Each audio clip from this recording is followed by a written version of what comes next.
That is a big mishap. Oh, fuck. I just noticed it. I'm like, it's getting dark. Do you think that it's, Oh, right. man. Fuck. That was pretty good to start, too, but fuck it. Do you want to just go back? It's not that much.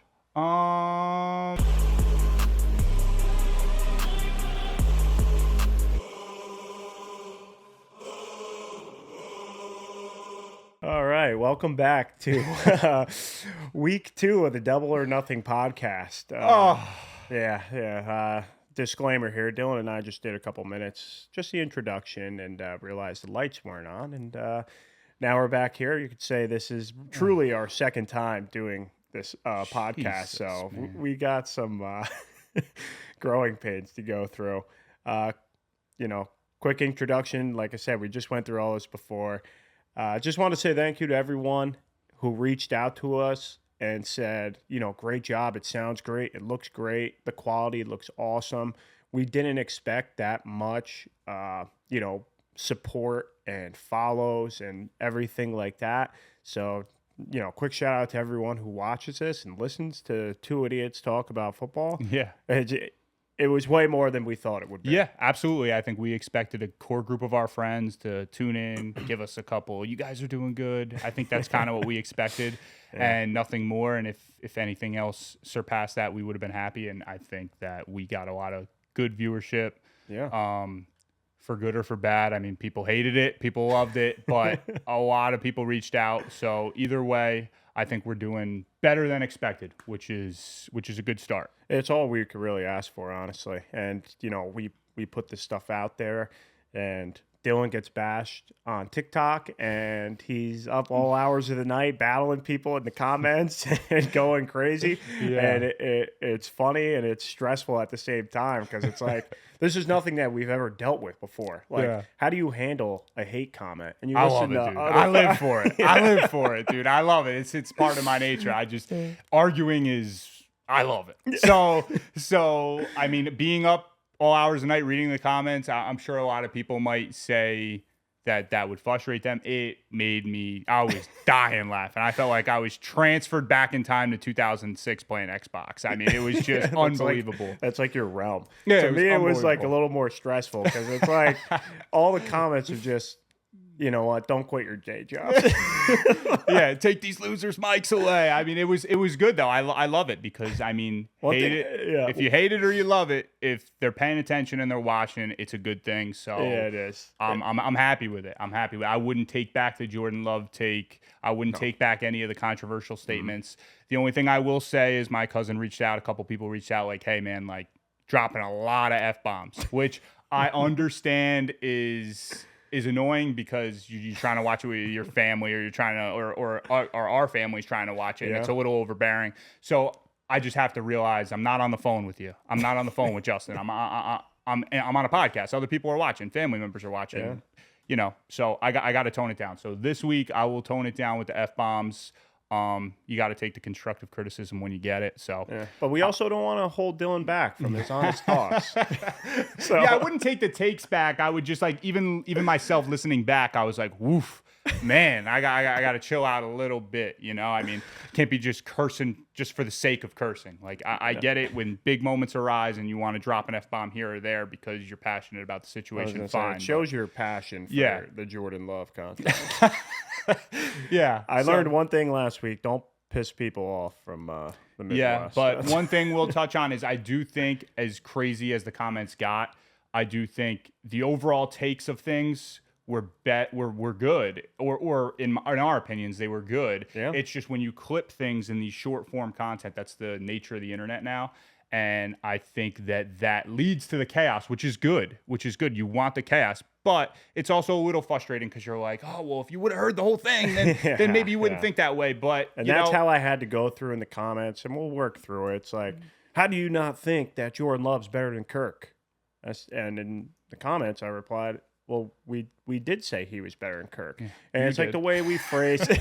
So chill out. That's what, it's like one of the things, like you said, construction, criticism, whatever, like we'll get better at it as time goes on. And that was truly last week our first rip ready, set, go, just talking Perfect. off the cuff.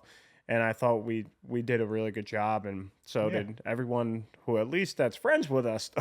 Absolutely. Listening to it did great. And you can find us everywhere. Just go to our page, Double or Nothing Podcast. You got Instagram, YouTube, Apple Podcasts. It's on Spotify, Yep, right? Spotify, TikTok. I mean, you can listen to us everywhere, whether it's on the ride to work, at work, at home. You want it on the background. We support. We love all the sport. Yeah, absolutely. So let's get into it. Let's get into week 2. Yeah, here we go. What do we got on the sheet, Johnny boy? The number one thing I saw in the comments that people, at least, we're from the New York area, so people wanted to hear our take on the New York Giants expectations this year. And so far, what do you think? The Giants, I honestly believe there's not much expectation there. As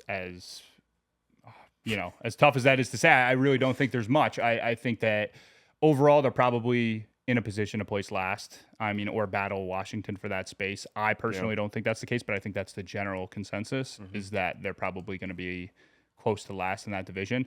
And I've said from day one, I think that Danny Dimes is just good enough to not move on from. So that's a tough spot to be in as a Giants fan. I think there's a lot to look forward to. I think Malik Neighbors has been killing it in the training camp and in these preseason outings. Like, I think that there's a lot to be excited for there. Yeah. And I do think that Danny Dimes can surprise people with his feet, even though he's a little bit clumsy. I think he can move, and he can throw the ball a little bit. It's just he needs to take a big step forward to instill some confidence in Giants fans that, hey, this guy could lead us to the playoffs. He can lead us deep into the playoffs, maybe even a championship. I don't think he's that kind of guy, but this is the year. If there's a year to prove it, it's got to be this year because they were heavily looking into quarterbacks in the offseason, like during the draft process. So this is it. This is it for Danny Dimes. I think he's really got to show and prove. Yeah, the hardest thing in probably the world is being an NFL quarterback that doesn't have a good offensive line. And I think that's kind of what you saw Danny Dimes go through last year. And Giants fans, they might have PTSD from watching Eli the last 4 years of his career. Say, can we get anything left out of this guy? Well, when your guards and your tackles aren't blocking anybody, you could see his footwork in the pocket. He's going down before anyone even gets to him. Yeah, his claim to fame is he never got hurt. Well, he would literally dive to the ground in the first 2 seconds because he knew he was going to get pummeled. And a quote from Dylan once said, he just closed his eyes and threw a ball down.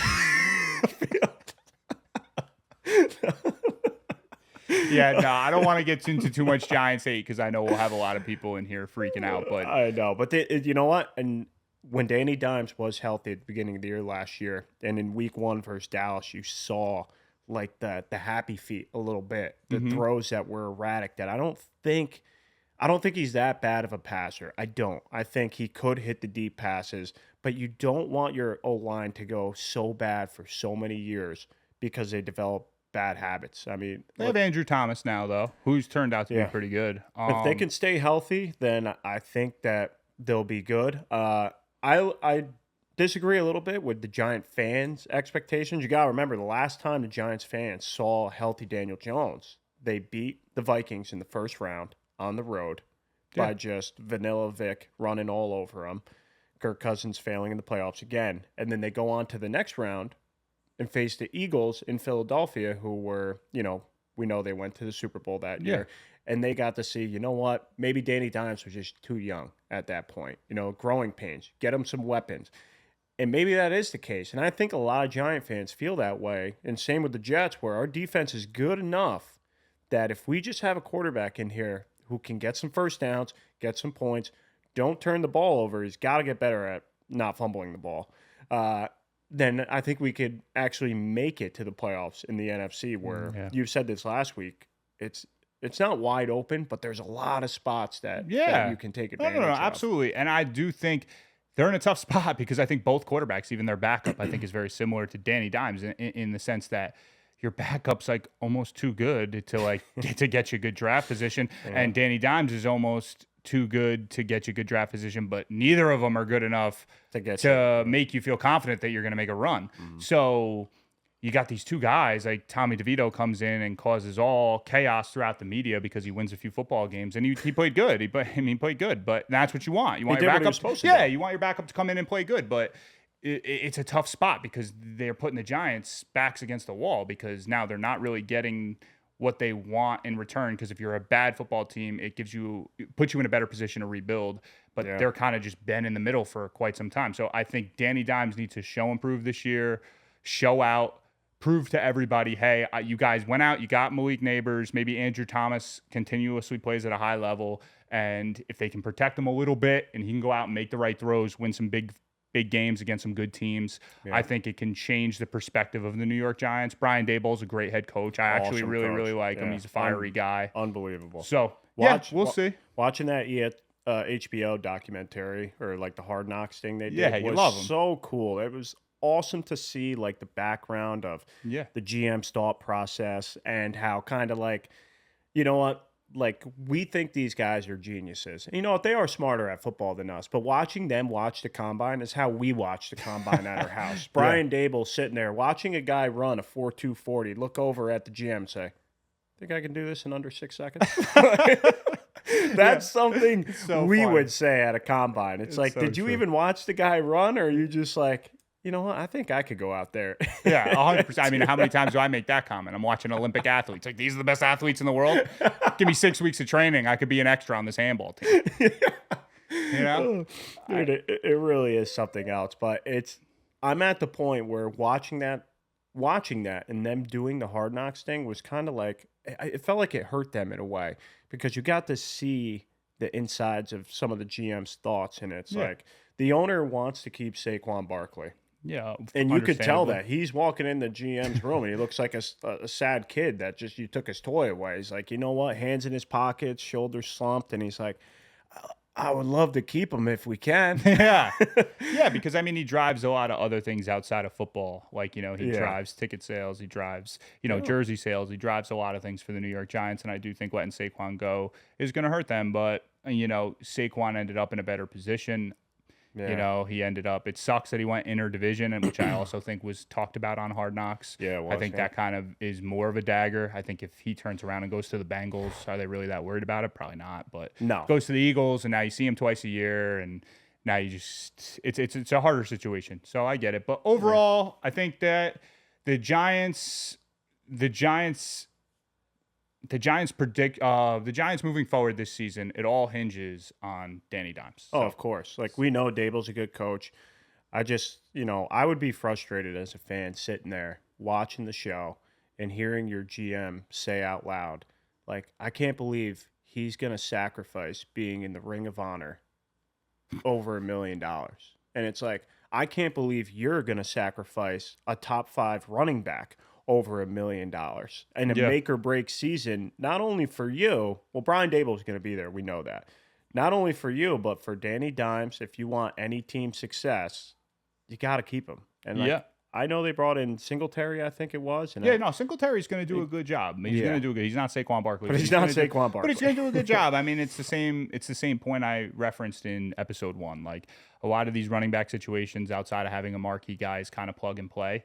I think Saquon falls into the marquee guy slot, but I still do think that running backs can have success without being superstars. So I think Devin Singletary is a good fit for them, and we'll see what Danny Dimes can produce. Maybe he steps out. Maybe he proves a lot of people wrong. Maybe he plays really well. Maybe Neighbors helps him out, and who knows, You never know. I don't think that that's going to happen. That's my personal opinion. I think that they're going to be I think they're going to be in the bottom tier of the NFL, but we've seen in the NFC before, like 9-8 could get you in the playoffs. Yeah. You just have to exceed expectations a little bit because a lot of these great teams are in the divisions with each other. Like you said, the Lions, the Packers, the Bears. I mean, they could just pick Eagles, each other Cowboys. off. Eagles, even Washington could outperform you. Yeah, exactly. So, and then in the NFC South, it's the same thing with the Bucks, the Saints, the Falcons. There's going to be a lot of losses. So you got to try to get to that 9-win-ish tier, which I think the Giants can do if they stay healthy, which is like, a big thing, especially with Danny Dimes. We'll see how it goes for them. But on the same topic as Saquon, story came out this week about Jalen Hurts and the Eagles and Nick Sirianni.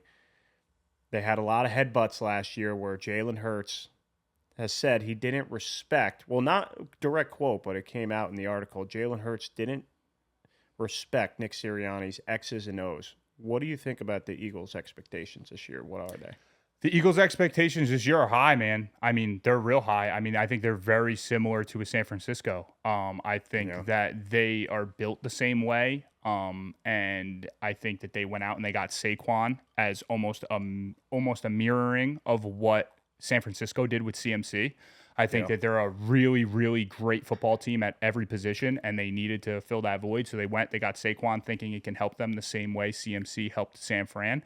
And now it's tough because anything short of going to the Super Bowl, because that's what their recent history is a disappointment for Eagles fans. So they have to, I think winning the division is step one. You know, I mean, they really have to win the division so that they can secure that seeding, whereas, you know, they're going to have a tough match against the Cowboys winning the division. But I do think the Eagles' expectations from their fans, from the public, from everybody is to go to the Super Bowl.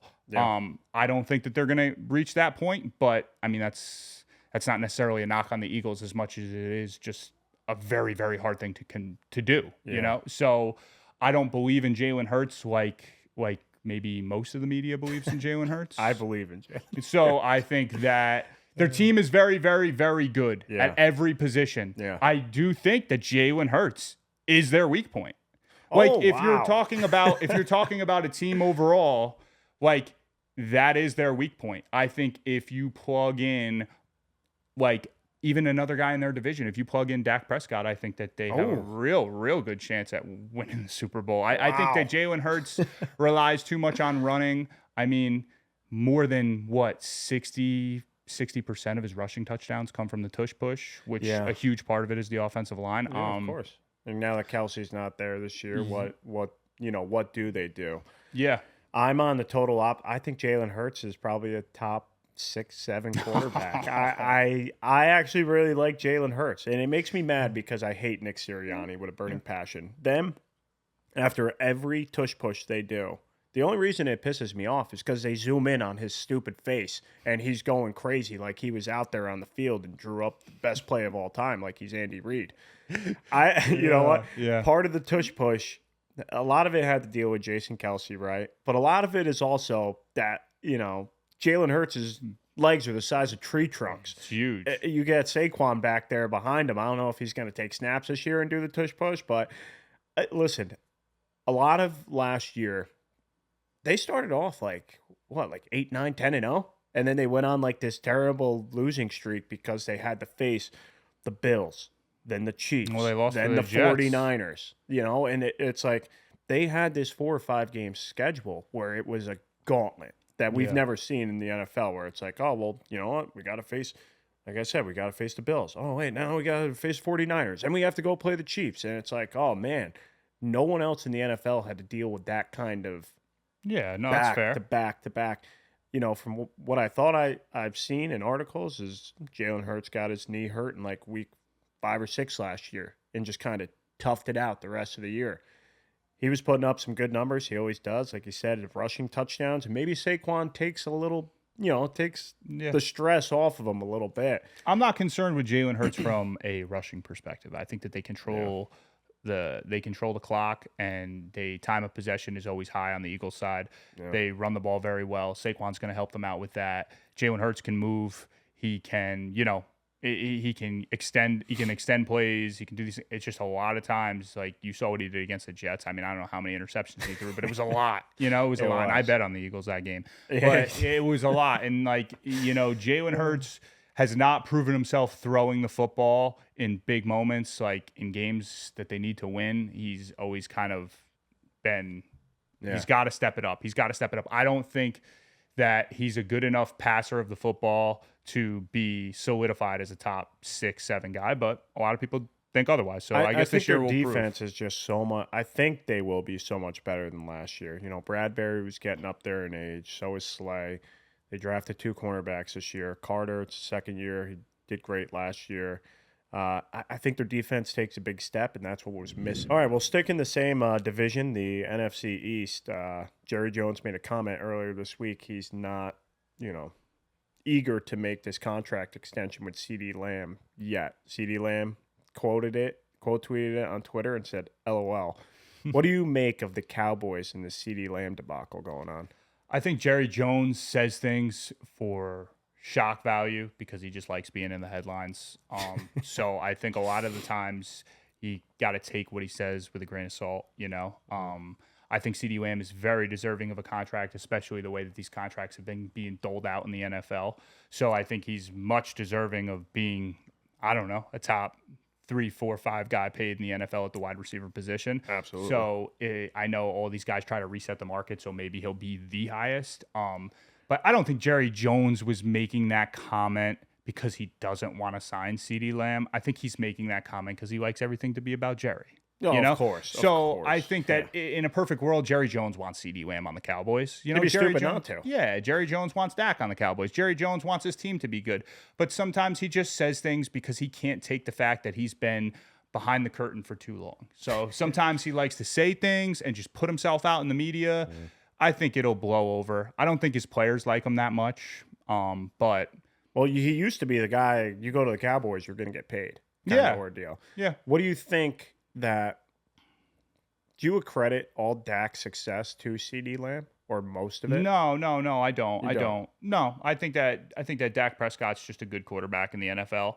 Obviously, it helps to have a top 5 guy on your team. I mean, there's no doubt about it. I mean, the guy led the league in receiving last year, right? Yeah. So Number 1 fantasy wide receiver. Yeah. I mean, he's a fantastic receiver, and it would be stupid to say that I don't think he contributed to Dak's success. But I think that Dak is just the kind of guy who is going to put up numbers regardless of who's around him, barring it being somebody horrible. But I think that they play with each other very well. I think they play off each other very well. And I think that they should stay in Dallas because, you know, it's a huge market, most viewed football team by a landslide. They have the money, so pay CD, you know. I know. Well, you saw kind of what, you know, in their game against the Packers. Their defense obviously let them down big time. Yeah. Dak could have done some things better, but I think CeeDee Lamb went into half with maybe 1 catch, and they zoom in because it's the Cowboys. They zoom in on him screaming at Dak on the sideline saying, you got to get me the ball.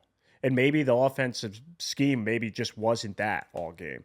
But it's like he is a guy where you could see the success of the team kind of hinders on him a little bit. And I think Ferguson, the tight end, is awesome. Yeah. I think he's great. Yeah. But to me, Jerry Jones has to pay him. Like, I know he's gonna. Looking at all these other wide receiver contracts, you have to regard CeeDee Lamb in the Justin Jeffersons.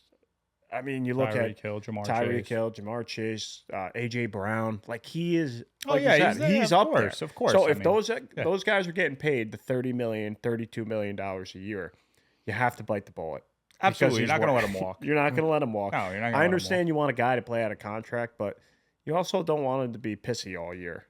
And then it just hinders the team because you want a guy happy on the outside. And they use him on the outside, they use him on the inside. They scheme all over the place. He does it against good defenses, bad defense. He just puts up numbers. I feel like the Cowboys' success is kind of dependent on him. Yeah, I think the Cowboys drama will blow over. It's preseason. There's nothing to talk about, dude. You know what I mean? It's preseason. So it's not like we're in the midst of the middle of the season and Jerry Jones is out here saying he's not re-signing CD. It was a stupid, like, you know, lapse in judgment by Jerry. He wants to get his face out there. Yeah. He made a dumb comment. CD responded because social media took over the world, you know? So he responds with LOL and then boom, it just takes off. But that's all it was. It's funny I don't think it's anything more than a talking point. It's not. It's like you said, it's preseason, but like in his life, I look at it like this is like a huge deal for him. Like, I can't believe the owner just really said that about me. Like, I think that guys pick up on those things, though. I mean, I know people take things personally, especially when millions of dollars are involved. But I do think these guys are smart enough to understand that Jerry Jones is just going to say dumb shit. You know, I mean, he's going to say dumb stuff. And going to the Cowboys, you kind of just expect it. Yeah, it is what it is. I mean, you've even seen Dak say, "Oh, all other great quarterbacks played for other teams. Why can't I?" Like, I think that they are a little bit fed up with Jerry Jones's rhetoric and his BS, but they understand that's just who he is. You know? And it sucks because a lot of people are so hard on Dak, but he's such a like he's so likable as a Yeah, quarterback. I like him. Yeah. Like he gets up in the stand at the end of the game and he takes all the blame is always on him. It's never on anybody else. And that's where I kind of feel bad for him, where it's kind of like to the point where you feel sorry for him and you Yeah. like him because you look at his numbers and They're great. unbelievable. It's just the nature of playing in a big market. It's like when you play Yeah. for the New York Yankees and you play bad, you're going to hear about it. When you play bad for the Cincinnati Reds, nobody even knows. You know, Yeah. I mean, it's like you're playing for the Dallas Cowboys, the most watched team. Everything is under a microscope. America's team. It's America's team. Yeah, everything's under a microscope. But so it's crazy that, like, for years, we had to listen to Cowboys fans say, yeah, Tony Romo never got any help. And the blame was never on Tony Romo. And I like Tony, and so do you. I know you're a big fan, and a lot of our Cowboy fans love Tony Romo. But it was never his fault. It was always someone else's. It was always Jerry's fault. But now the tables have turned completely. It's like, oh, well, now we pay Dak $44 million a year. It's all Dak's fault. It's not Jerry's fault. It's not McCarthy's fault. It's everyone else's fault. We paid a quarterback to get us there. Yeah, Cowboys just unfortunately they're gonna have a stain on their organization until they can prove, at least in recent history, until they can prove they can get over the hump in the playoffs, because they're always they're like the Ravens, regular season monsters who kind of don't show up in the big moments in the playoffs, and until they do, both them and the Ravens, I think that everyone will kind of always be like, oh, they're the Cowboys, they're gonna lose in the playoffs. Oh, they're the Ravens, they're gonna lose in the playoffs. Whereas, like, you know.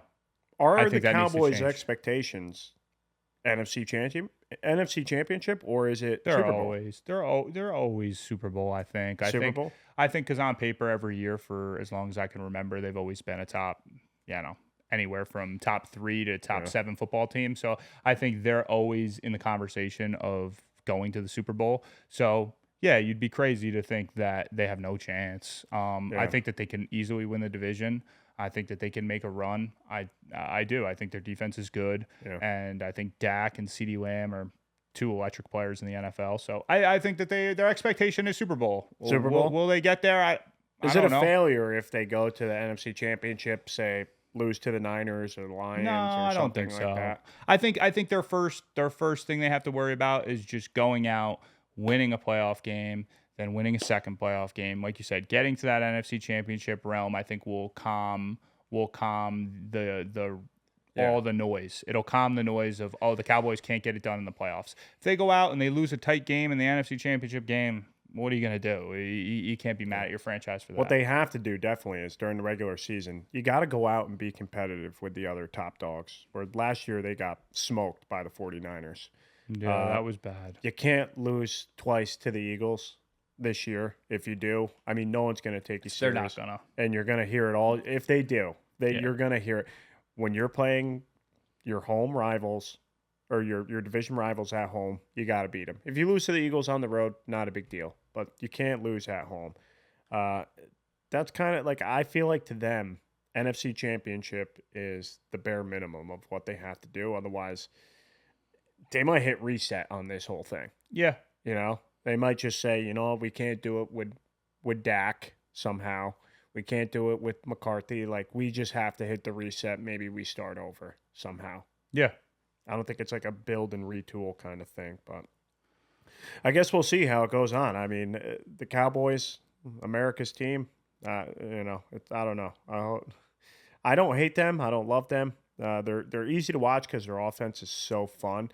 But when you see them lose against teams like the Cardinals, it's like, crushed me last year. Without Kyler Murray, it's like, man, this is why no one takes you serious. Yeah, Josh Dobbs went on a good run, though.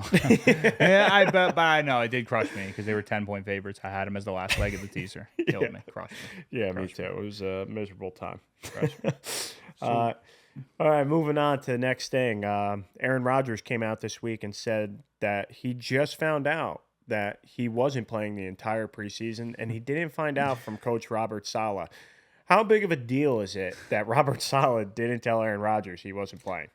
I honestly, I'm gonna take a similar take on Aaron Rodgers as I am with Jerry Jones. I think that Aaron Rodgers is the first guy to tell you that he doesn't want anything to do with the media, and he tries to play it off like he shies away from that kind of thing. When, in all honesty, I think Aaron Rodgers likes his names in the headlines. You know, so if he has an opportunity to put himself in the center of the news, I think he's gonna take it. So I don't think much of that, dude. In all honesty, I think Aaron Rodgers knew he wasn't playing in the preseason. I think he knew he's coming off a really bad injury. The Jets franchise can't take that kind of chance putting him out there. Yeah. So they're not going to do it. And I think Aaron Rodgers knows that. But he also knows that he can make a comment like that, get his name circulated around, and then that's just what he likes to do. So he could tell you, oh, I'm just trying to get away. I'm trying to do ayahuasca, whatever the hell he's trying to do.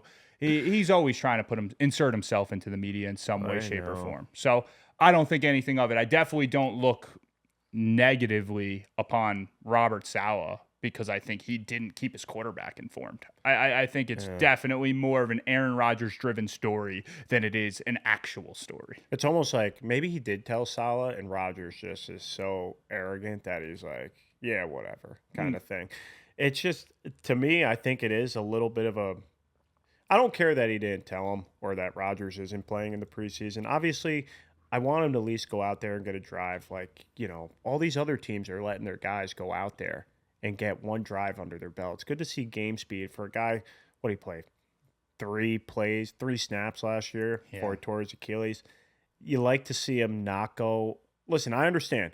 If he's playing the Patriots in week 1 or something like that, like, hey, maybe you don't need to play in the preseason. But he's playing the 49ers in San Francisco week 1, a team that when he got drafted said they'll regret the decision they made of not drafting me. Like, I would like to see him at least do one drive, get some game speed, because before he's back into this regular season motion, it's going to be halftime. They're going to be down 2-3 touchdowns, and he'll sit there in the press conference at the end and be like, RELAX, relax, like it's week 1, like this, or he'll blame he didn't play in the preseason. I got that. But from an organizational standpoint, you're the New York Jets. Oh yeah, you just watched the most heartbreaking thing that's happened to your franchise in the last 10 years. Yeah, you're not going to go out and you're not going to just put him out there, and because if they put him out there and he did get hurt, every Jets fan would be coming for their neck. So I understand not playing him. And on the other hand, if there's one player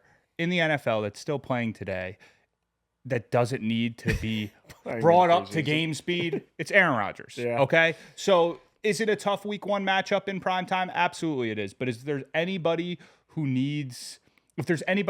doesn't need a ton of preparation for something like that, I do think out of all of the active players in the NFL, it's Aaron Rodgers. 100%. It's just like, a lot of the comments we got last week are, these guys are Jet fans. They should have no comment on quarterbacks. Well, and, opposite of that, we've seen a million bad quarterbacks, so we kind of know what they look like at this point. Yeah. It's just another thing where the Jets are going to jet, right? And it's leading into this Hassan Reddick debacle contract that they have going on, where they traded for this guy. And during the trade, they're like, yeah, you know what? We'll work on a contract together. And then you have Saleh sitting up there saying, oh, I didn't know he wasn't coming to practice. Like, I didn't know this. How did they not see Hassan Reddick? How did they not see this problem happening where he's not playing right now? This is just the classic Jets in a nutshell. It's so frustrating. Yeah, I agree. I just think that also a lot of these guys have become unrealistic in their wants and demands in contracts. Yeah. So I think that the Jets, if every organization just turns around and rolls for these guys, then it sets a precedence for every other player in the league. It's a domino effect, right? So if the Jets turn around and they just say, oh, you know what? We need him. Let's just pay him. Then he resets it for the next guy and the next guy and the next guy. So it kind of just turns around to bite these owners in the ass if they turn around and just pay these guys whatever their demands are. Yeah. So I kind of respect the Jets from that point of view. Like, play a little bit of hardball, man. Like, we got a great defense. We don't need you. We want you.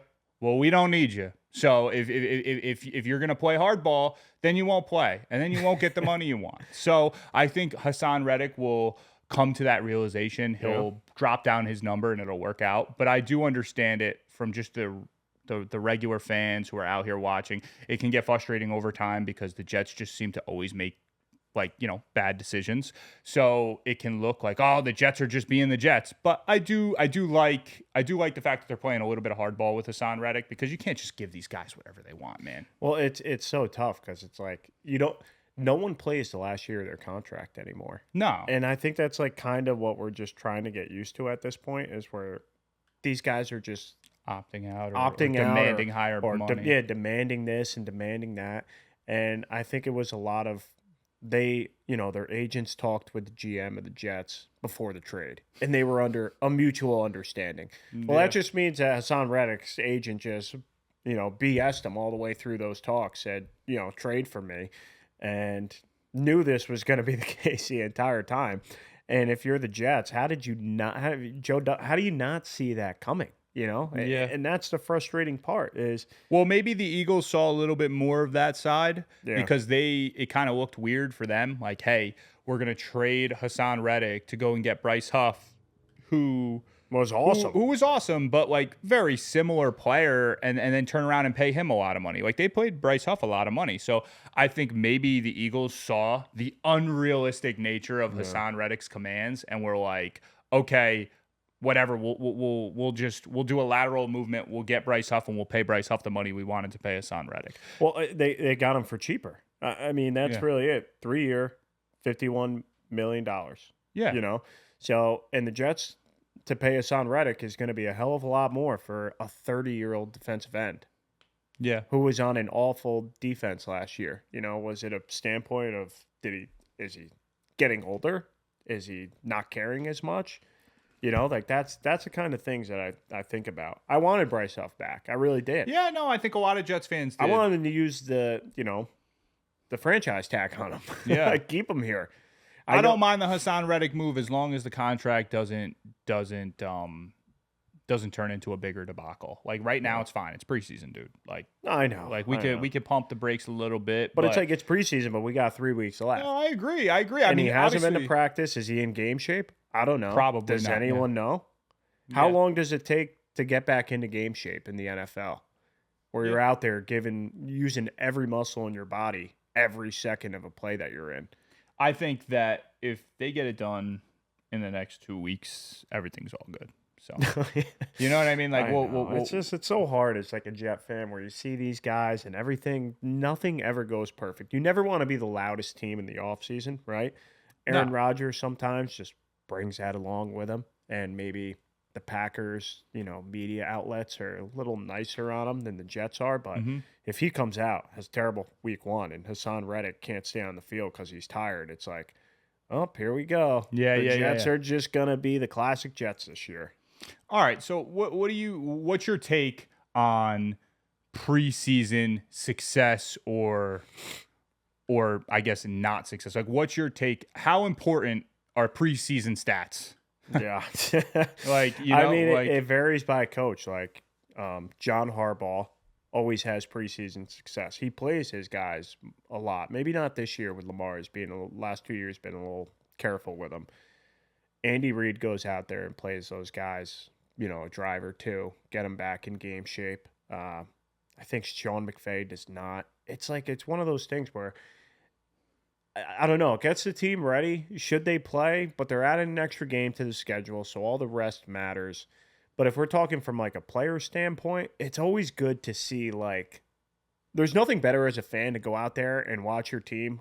Maybe they only play one drive. Like Bears fans yesterday had to feel so great about Caleb Williams making a throw to the sideline on the run to his right, just an absolute dot. Like there's no better feeling. J.J. McCartney making 2 touchdowns yesterday, had a terrible pick, but looked great. And Jaden Daniels yesterday had the good throw on the drive that he had. It was a great throw, yeah. Like, there's nothing – it's never a bad thing, but it's also like you don't want to get too high because then you're afraid of what happens.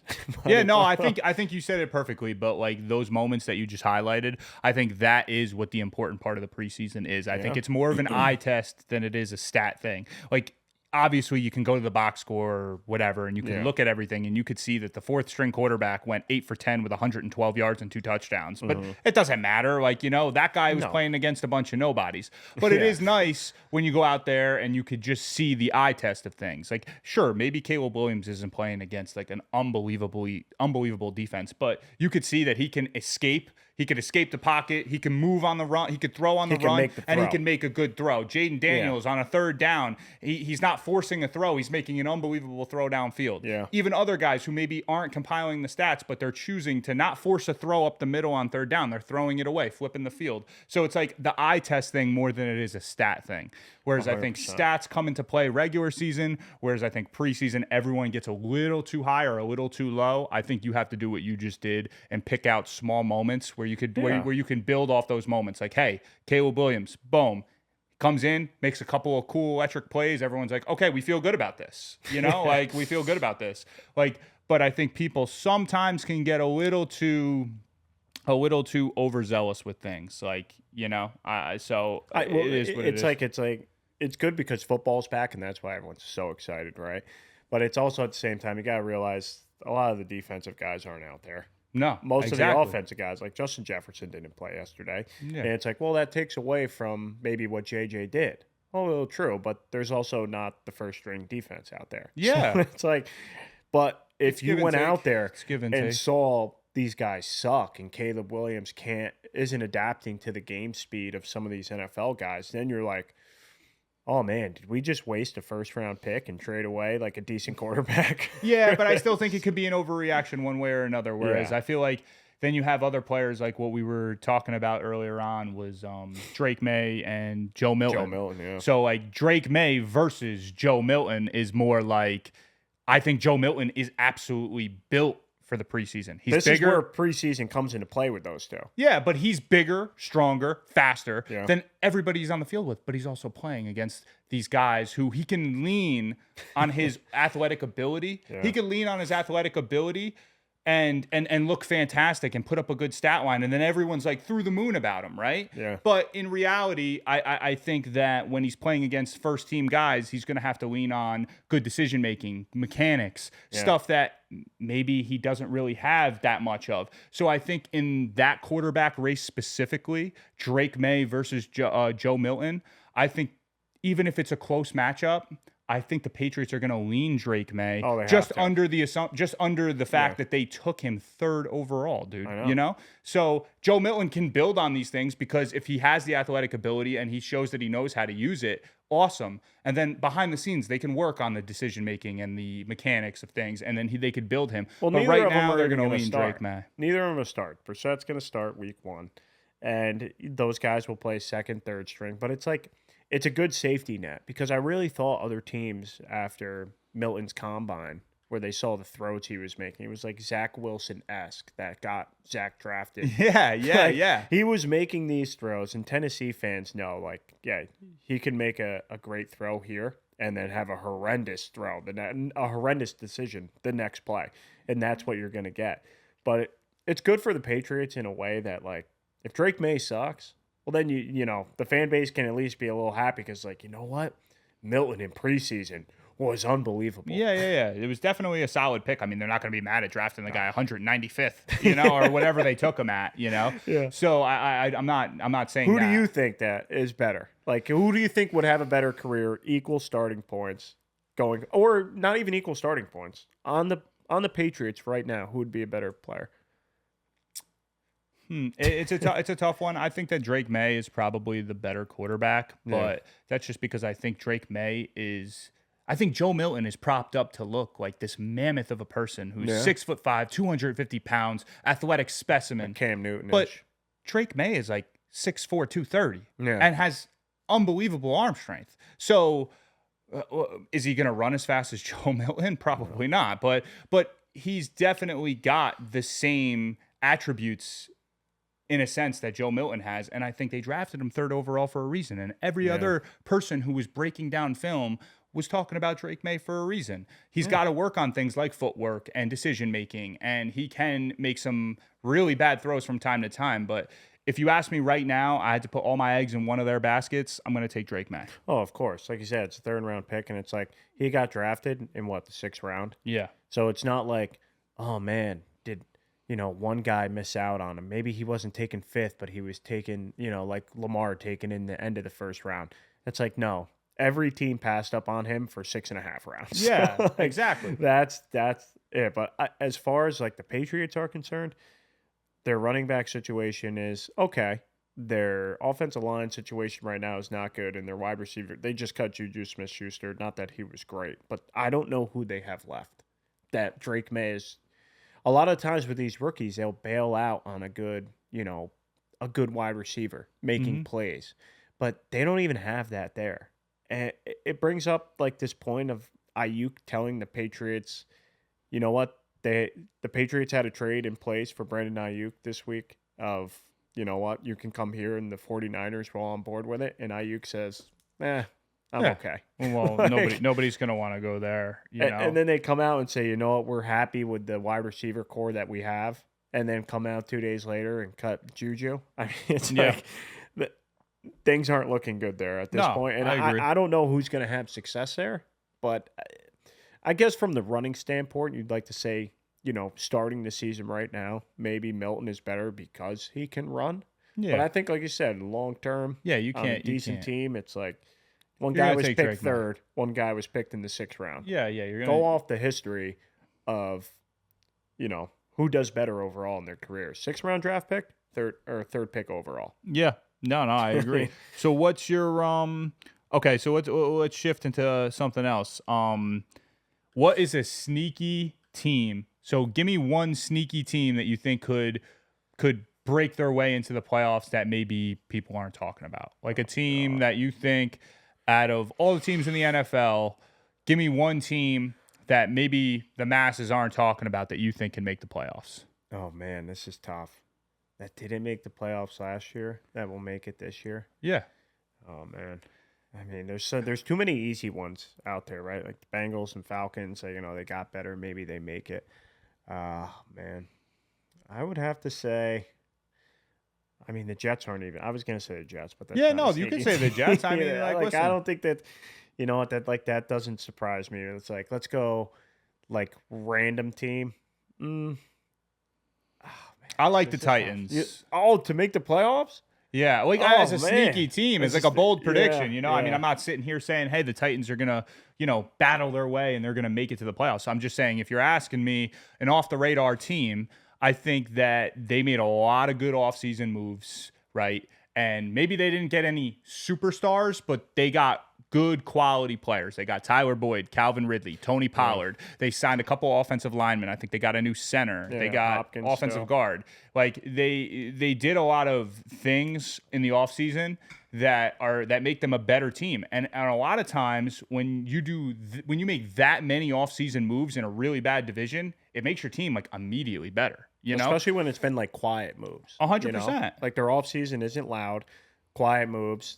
They have a great defense. Yeah. They've always had a great defense. Well, that was under the Vrabel. Do you think the new coaching change will take away from their success that they had with Vrabel? Or do you think Vrabel maybe was kind of stuck in his ways a little bit? I think Vrabel's a good head coach, and I think he should have been rehired. So we'll start there. But I do think that the head coaching change isn't going to play as much of a factor, or at least as big of a factor as the players that they signed. Yeah. I think that Tony Pollard is really good, and he's going to have Tajay Spears behind him, or vice versa. Either way, those two are a good 1-2 combo. Yeah. Tyler Boyd, Calvin Ridley. They have D-Hop. They have Treylon Burks. They have enough talent in the wide receiver room where they can make things happen.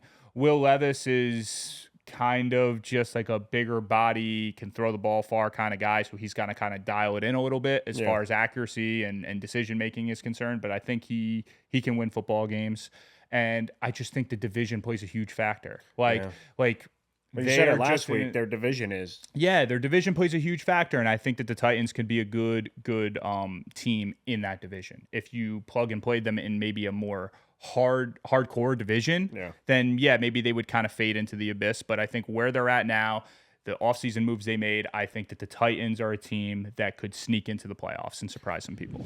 All right, so you think the Titans are going to make the playoffs. Who do you think they're going to replace? Who is, AFC playoff picture last year? Who are they going to replace? I don't think it's as easy as going tit for tat. Hey, this team's no longer going to make the playoffs and this team is. But I do just think the situation that the Titans are in, I think that they can sneak into the playoffs. I think that everything that they've done in the offseason kind of sets them up to be a much better team. And last year they went 6-11, and were pretty universally considered terrible, right? I mean, like they were not a good football team. They had their strong suits, right? Like yeah, defense. But they weren't really a good football team last year. They won 6 games, and now they've made all these offseason moves, and their over/under win total is 6.5. Well, let me get your thoughts on what do you think Will Levis is going to be this year? I think Will Levis is not going to.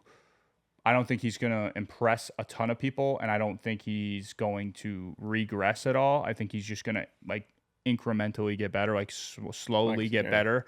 And I think that he'll always kind of be a bottom third quarterback. I don't think he's ever going to propel himself into like the first, second, third tier quarterback. Like if there's 4 tiers of quarterbacks, I do think he's in that bottom tier. But I still think he's more than capable. I mean, he's got great arm strength. Yeah. He's a gamer. Yeah. I think he considers himself, which is always his ex-girlfriend's a smoke show. Oh man, don't look that up. Yeah. I think he considers himself in like the upper echelons of quarterbacks. And here's the thing: like he has a team right now in weapons, like you just named.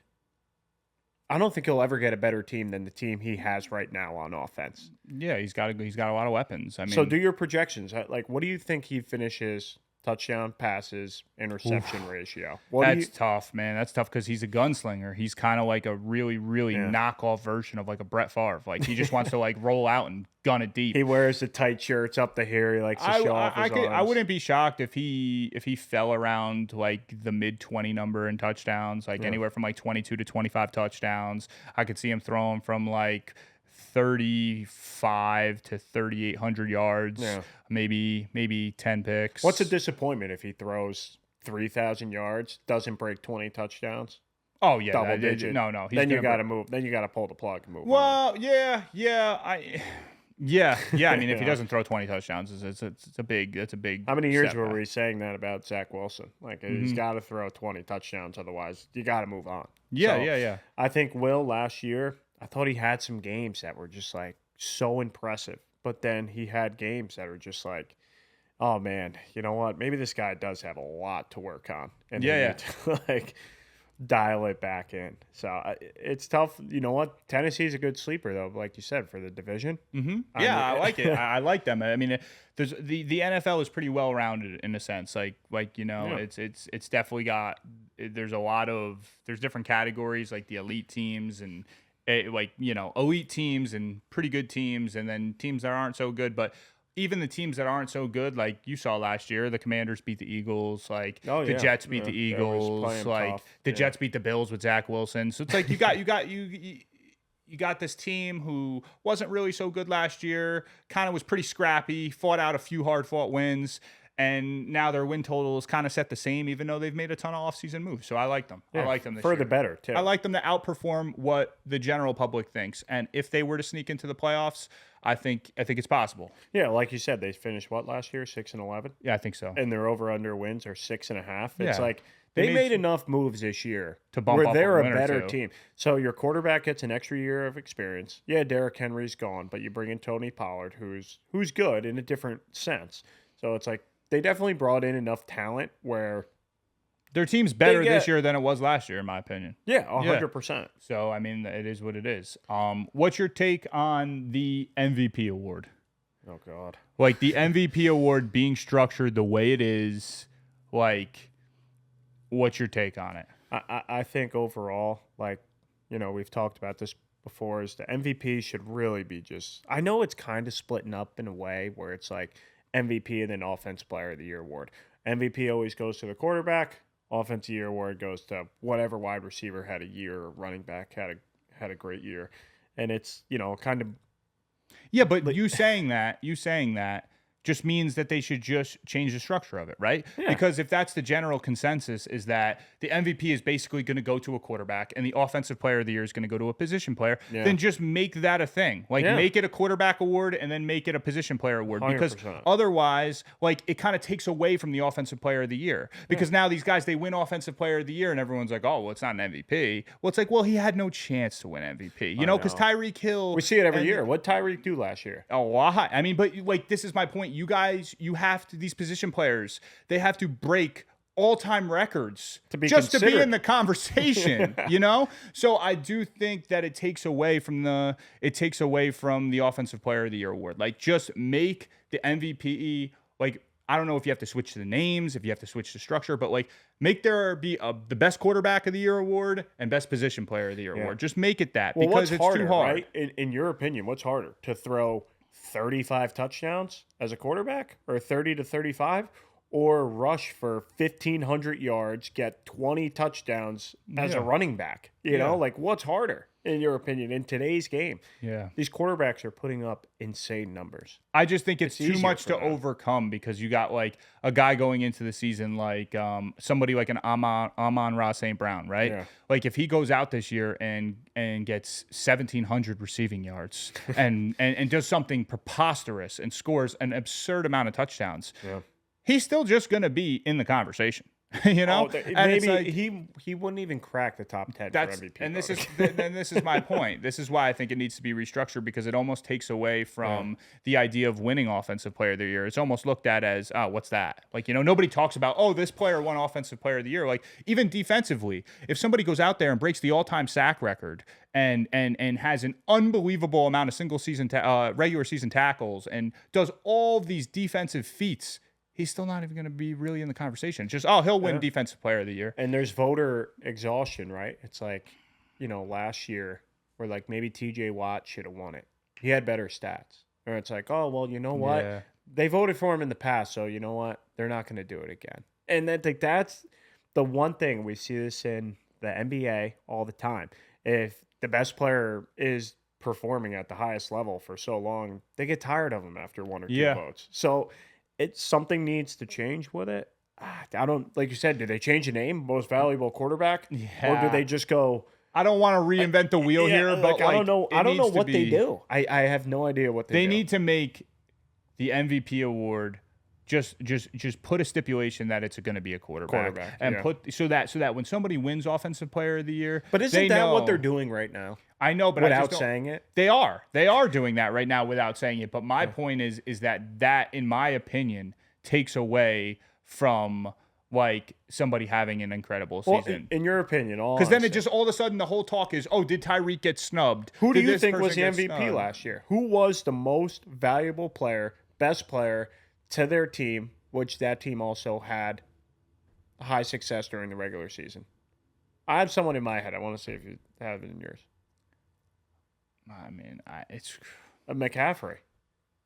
Yeah, the most valuable player. Where Brock Purdy ends up higher than him on the MVP charts. It's not because of Brock Purdy. It's just difficult, because the more rhetoric you get into, it's like, if you're talking about, hey, if you're considering this player to be the most valuable player, remove that player from the situation, and where does the team end up? I think it most certainly goes to Patrick Mahomes. You know, so this is what I'm talking about. Like, it becomes too much of a topic of conversation like that. Like, so just make it a quarterback award, and then just make it a player award, because then if you know going in you really have it's not even an award that you have an opportunity to win, then you won't feel as like snubbed when you do these incredible feats and you don't win that award. Well, it's such like it's an easy thing to say, remove the quarterback. What is the team? Well, no team is good without their starting quarterback. So, but you're right. It's like, but you have to look at it, I guess, from like, you know, who brings the most value? Who brings the most value to a team that also? But like, who brings the most value? That's not a quarterback. So this is what I'm talking about. Make the award a quarterback award, and then make the Offensive Player of the Year a position player award. Just do it. Just say it. I know that's what's already happening, but just say it out loud so that you get these guys. So they have to get rid of the saying MVP. Yeah, well, or I don't know. Yeah, something like that. Just because most valuable quarterback, most valuable. Just because then a guy like Tyreek Hill goes and breaks the record this year for most receiving yards, has an insane amount of touchdowns, and doesn't win. The whole talk of the next 2 months isn't, oh, Tyreek Hill got robbed out of MVP. It's like, no, he didn't. You know, because it's not even, he didn't even have a chance to be part of MVP. Well, it's like someone, and you can. I'm sure there's people out there who know who won Offensive Player of the Year in 2006. Yeah. But I'm sure there are. But you're going to remember the MVPs over the That's my point, is then I feel like it'll put more validity behind winning an Offensive Player of the Year, because like then it'll mean something for contract talks. Like last year, to me, it should have went to Tyreek or CMC. Yeah. To me. Yeah, how yeah. valuable is Tyreek Hill to the Dolphins? We know what Tua is. We know what he is. But I understand why they give it to a know. quarterback, because the argument is that they did provide more value to their team. Well, here's the thing. Like, if the Dolphins somehow won one more game, let's say you take Tua off the team and you put in a quarterback who is a middle-of-the-road guy, Gardner Minshew, do you think the team's any worse or any better? That's like this. It's very difficult. Like this is you're getting into some insane stuff here, because I don't think highly of Tua, but I know, but that's what I'm saying. Like, if Tyreek Hill, who is ranked the number one most important in the but Lamar Jackson won MVP, right? Yeah, he won MVP last year. I'm pretty sure I looked it up quick. So Lamar Jackson won MVP. I'm pretty sure he took over when the Ravens beat the 49ers in week 17 or something but like Lamar that. Jackson wins MVP, rightfully so, because if you took Lamar Jackson off of that football team, he brings more value. All the stat checkers, it was Lamar. Just wanted to double check. So it's Lamar Jackson. So like, I don't think that they snubbed Tyreek Hill. I just think like he had no chance. Yeah, he did. You know what I mean? He had no chance. But that's a crazy thing to me. It's like we talked last week about that. They just don't bring as much value as the quarterback does. Yeah. They just don't. Like, Yeah, it's just a fact. So it doesn't matter what they do, what they provide for their team. They don't bring as much value as a quarterback. It's because they're not worth as much. So just make a different award. They say like the top tier wide receiver, right? If he misses 1 week, and this is just like what the sharps of betting say. They adjust the odds. A point or two. 1 point. Yeah, not even over a point. Yeah. Like Tyreek Hill, if he didn't play the Dolphins week 1, the line would move 1 point. But if Patrick Mahomes didn't play for the Chiefs 4 week points. 1, it's more. Like maybe 4 to 6. 5. Yeah, 5, 6 points. Yeah. So that's along the lines of what you're saying. But that's my point, is that they quarterbacks just inherently own more value to their team. So that's fine. But just put that in the stipulations, because then it feels as if it means more when you win Offensive Player of the Year. You know, in my opinion. I know it might sound like a stupid like word salad. I'm like, I don't want to say it, but yeah, you know, I mean, it just seems stupid, but I think it would mean a lot more to win Offensive Player of the Year had you had no chance at MVP. Because I'm just sick and tired of week 14 where like the outside looking in, if Tyreek Hill breaks the record in these next 2 weeks, he's going to have a chance. It's like, no, he's not. No, he doesn't. No, he's not. It all came down to the same thing. Ravens played the 49ers week 16 or 17, and everyone knew. Whoever won that game is going to win MVP. Yeah, and that's what I'm saying. And that's what it didn't matter what Tyreek Hill did. All right, so you want to jump into a couple people had requested that we go over fantasy things. Yeah. I know it might not be up everybody's, alley, but yeah, we saved this for last just in case people didn't want to listen to fantasy stuff, Yeah. but Dylan and I are involved in many leagues. Yeah. So we'll get into some fantasy talk. So all right. So overall, the fantasy football is like one of those things like, you know what? You join it, you have fun with your friends. Maybe you're in bigger money leagues. Maybe you're in smaller money. I'm in a family league. That's not too much. I'm in bigger leagues that are a lot. Yeah. So it kind of, everything matters. And you start doing your research now, whether you hop on, you do the mock drafts, you sit there, you start looking at the ESPN top 300 lists like that. Everything matters. And it matters and it doesn't what pick you get or who you take in the first round, right? It's all about like decisions you make. To me, it's like when we spoke about this before, top 5, top 10 picks.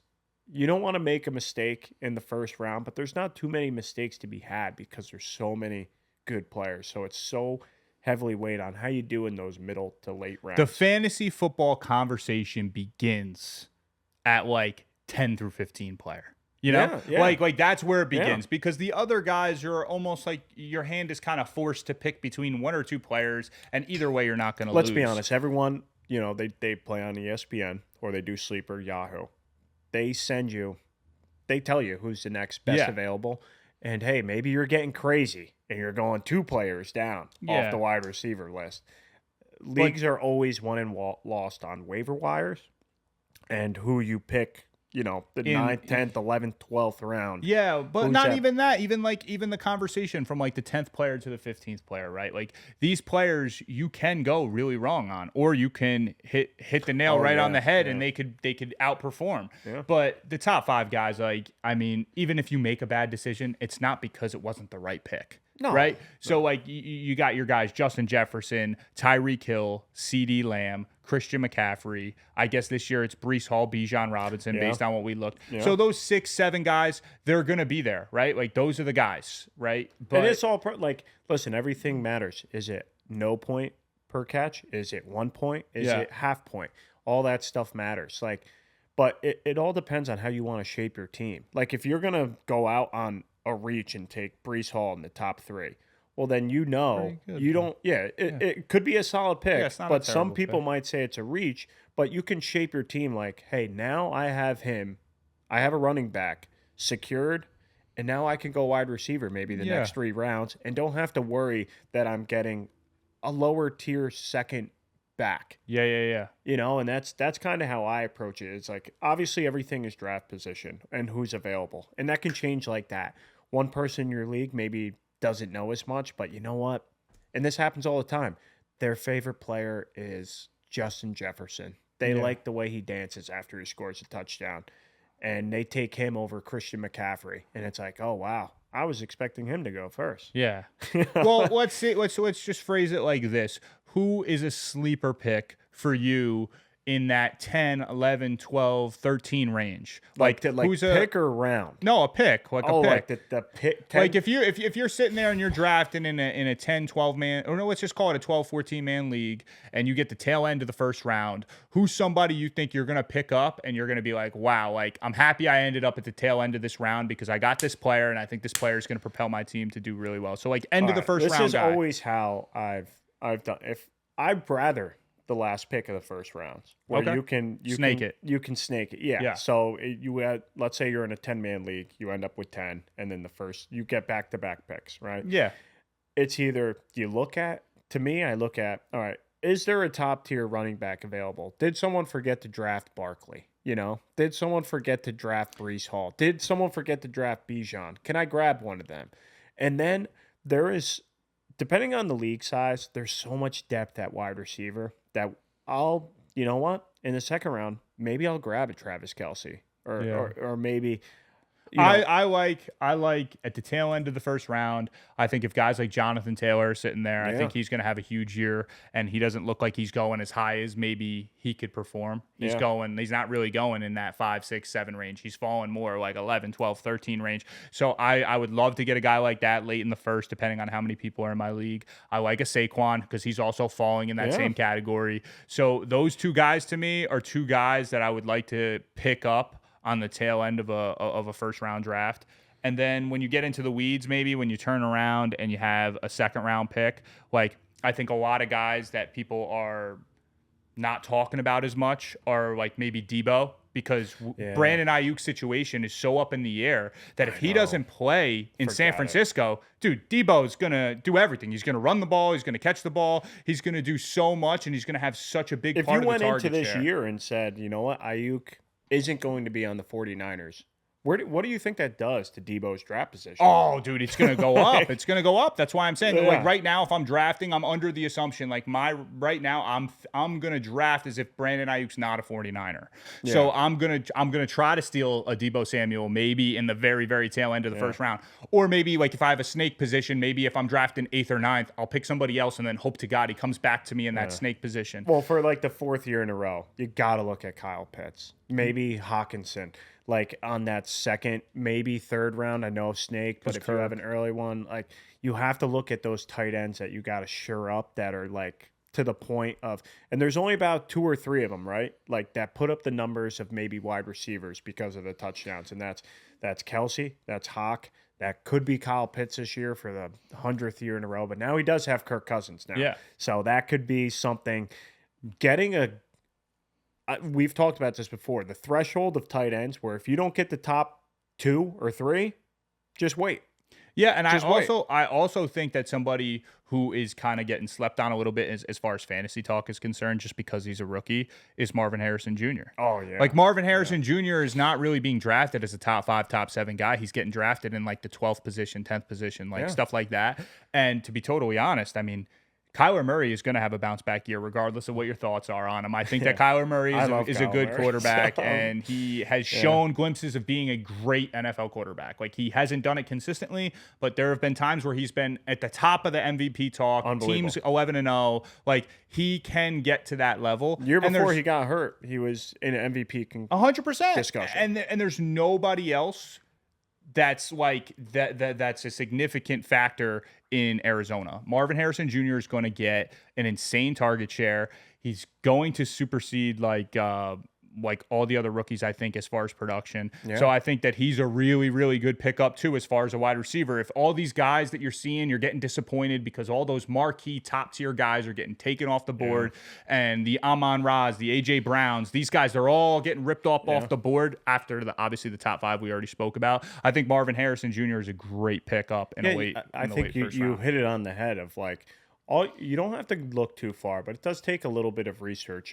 Go look at wide receivers' expected receiving yards this year. Marvin Harrison's at over 1,000. So that means they're putting him in this category of the Devonta Smiths of the world, maybe a little bit below Amon-Ra St. Brown, who will probably he'll probably be a first-round pick this year. So, like, those guys, like the Zay Flowers of the world, who's, like, right around that 1,000-yard receiving core. Hey, OBJ's not there this year. Does Zay Flowers maybe get a couple more looks? He did well at the end of the year last year, came on strong. All these guys, I wouldn't be too sad about not getting Jamar Chase and not getting. Yeah. Look how well Amari Cooper did last year, right? Look how well, like Amari Cooper, Mike Evans, those guys won people leagues last year. And then even if you go deeper, right? Like if you fall a little bit deeper down the line, you got guys like, but like George Pickens, nobody's talking about. George Pickens is the option. And now Deontay Johnson's gone. Yeah, Johnson is gone. Deontay Johnson's gone. They got Russell Wilson in there who could throw a good deep ball. George Pickens is going to have a successful year as a Pittsburgh Steeler. He's going to be good. Yeah. And then you have other guys in the running back category that nobody talks about as much. You mentioned his name last week in the episode. Rashad White picked it up at the end of last year. He absolutely, like, they shifted to the run. He's a PPR dream. Yeah, and he's got no competition. Another guy is James Cook. The Buffalo Bills finally decided it was smart for them to turn to the run towards the end of the year, and they ran the ball extremely well, which opened up the rest of the offense, and James Cook had a killer end of the season. And Singletary now for the Giants. So there's all these guys you can get later on that turn out to be big-time factors. You hit it perfectly. You got to look at situational. What situation are they in? Kyle Murray's a good quarterback. They have a good offensive scheme.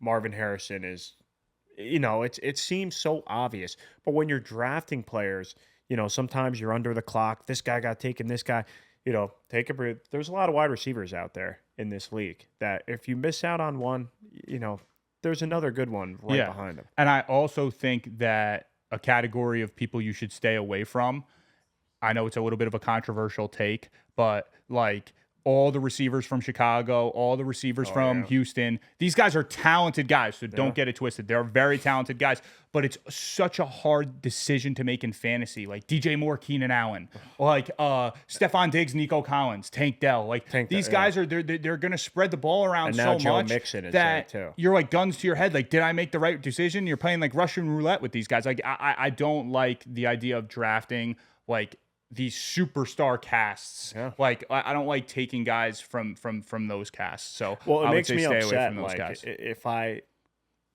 we play in dynasty leagues where you keep the same roster every year. I'm upset now that I have DJ Moore. That now Swift is there.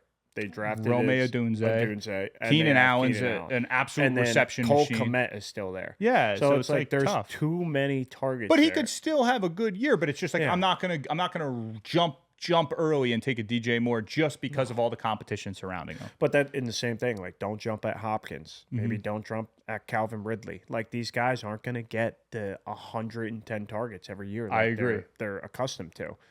They're gonna drop down from 100 to maybe 75. Like that's the target share they're gonna get. So I think we could maybe wrap this up with.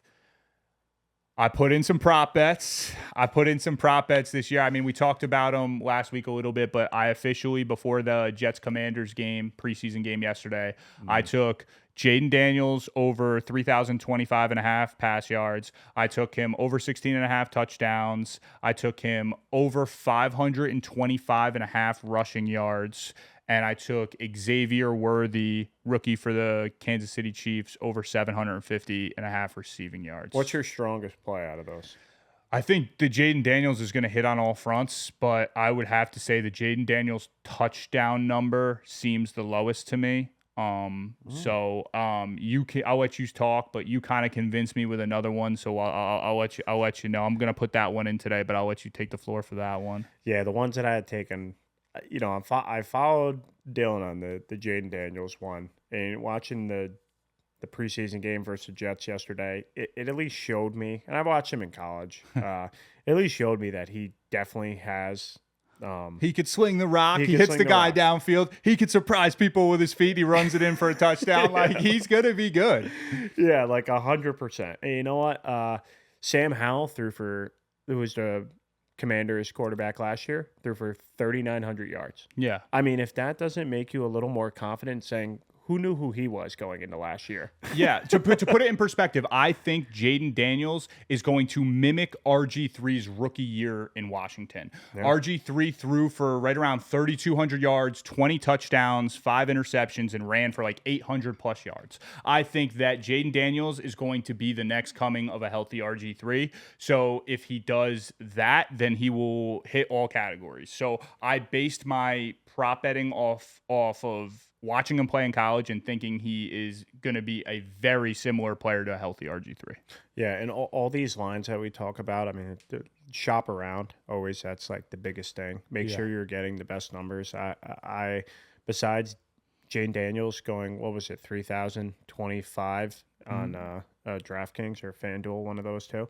I also, going back to Marvin Harrison Jr., I took his over receiving yards. Yeah, I love that. I love that pick. Set at 1,000. Yeah, and the more I even talked on this podcast, I'm like thinking in my head, I got to put that bet in right after this podcast ends, because it's like, dude, I need to get him at 1,500 receiving yards to be the over under. Is that what you got him at? Yeah, right on the dot. He's gonna soar past that. I mean, I'm big on Kyler Murray, so maybe you guys aren't, and maybe you'll stay away from that, but Marvin Harrison Jr. is way too talented. Kyler Murray's way too talented for that number not to happen. I mean, Garrett Wilson did it with Zach Wilson. So, I think that it's a very, very, very enticing bet to make. It's too obvious. Like, and this is where 1,000 yards may seem like a lot, but I think like a lot of people forget that like they're playing the extra game in the NFL. Absolutely. And that is, you know what, when you break it down to average yards per game, like just adding that one extra game is everything.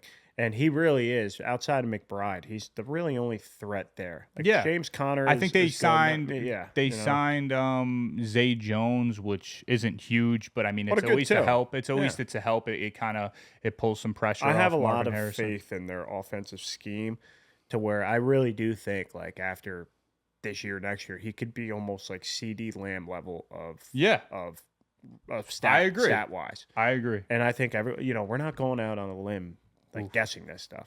And then the other one I did was Zay Flowers over 925 receiving yards. Again, last year he put up 860 on 77 catches. He's only going to get more looks now that it's his second year. They really didn't start going to him till after a third of the season was already passed. So I look for something like that too. Those are my three. Yeah, it looks like we ran over quite a bit. I think it's like 2:20 now, so I think we started a long time ago. But thank you guys for tuning in. Week 2 in the books. Yeah. Don't forget to look out for all of us, Double or Nothing Podcast, YouTube, Apple, Spotify, TikTok, Instagram, all that Absolutely. Stuff. Look us up, support the channel, and we'll be back at you next week. Thank you all. Peace out. Thank you, Mike.